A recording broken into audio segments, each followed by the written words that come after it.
Assalamualaikum warahmatullahi wabarakatuh. Perkenalkan, nama saya Safira Jasarani. NIM saya 21050500064. Saya akan menjelaskan tentang konsep dan kekuasaan negara dari pertemuan 7. Definisi kekuasaan secara umum adalah kemampuan untuk memengaruhi perilaku, yaitu kemampuan seseorang pelaku untuk memberikan pengaruh terhadap perilaku seseorang sehingga sesuai atau persis dengan keinginan pelaku yang dimiliki kekuasaan. Dalam konteks sosiologi, kekuasaan dan kewenangan adalah gejala kemasyarakatan yang umum sifatnya, di mana dan pada bentuk masyarakat bagaimanapun gejala ini selalu timbul.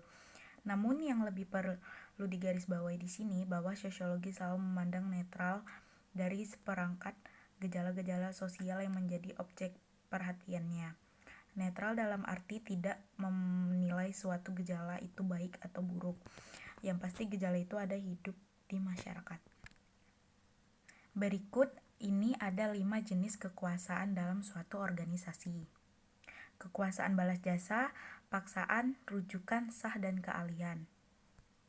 Kekuasaan negara. Kekuasaan negara adalah wewenang yang diberikan pada penguasa atau pemerintah untuk mengatur dan menjaga wilayah kekuasaannya dari penguasaan negara lain. Dalam penerapannya, terdapat pemisahan kekuasaan dan pembagian kekuasaan. Pemisahan kekuasaan berarti kekuasaan negara itu terpisah-pisah dalam berbagai bagian, baik mengenai organnya maupun fungsinya. Namun, setelah Undang-Undang Dasar 1945 diamandemen, pembagian kekuasaan di Indonesia sebagai berikut.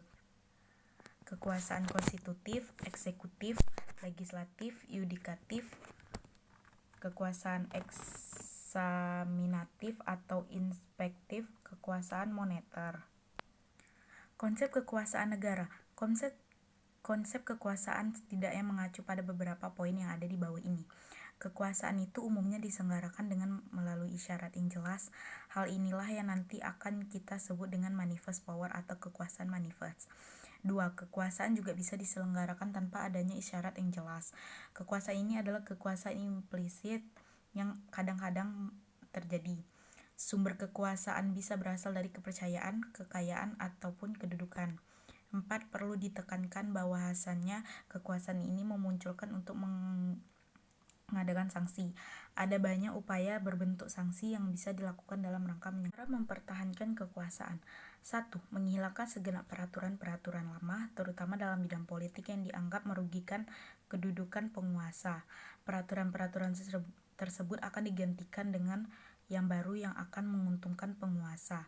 Mengadakan sistem-sistem kepercayaan yang akan dapat memperkokoh kedudukan penguasa atau golongannya. Sistem-sistem itu meliputi ideologi, agama, dan lainnya.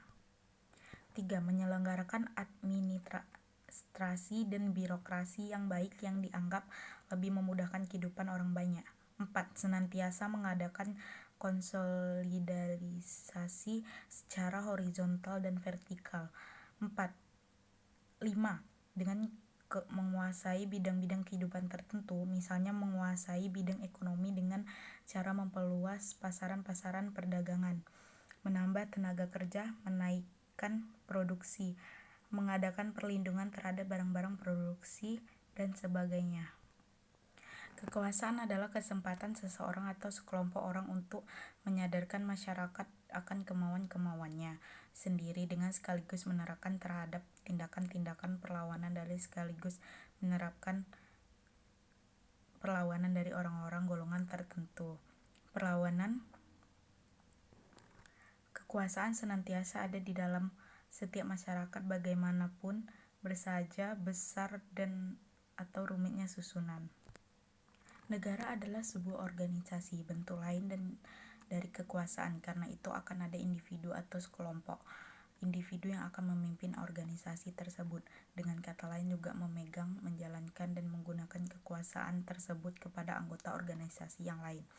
Dalam hal ini adalah masyarakat, dengan tujuan untuk memastikan tujuan dari negara itu tercapai. Nah, individu atau kelompok individu yang memegang kekuasaan dari sebuah negara itu kita sebut dengan penguasa, dan dengan kata lain adalah pemerintah. Sumber kekuasaan sendiri dalam sebuah negara akan menentukan corak dan model kekuasaan yang akan dijalankan. Kekuasaan yang bersumber dari sebuah otoritas, biasanya adalah keluarga atau keturunan, akan memberikan kekuasaan yang mutlak kepada seorang penguasa pemerintah. Kekuasaan ini mutlak dan biasanya menjadi cikal bakal kekuasaan yang absolut atau otoriter. Terima kasih. Assalamualaikum warahmatullahi wabarakatuh.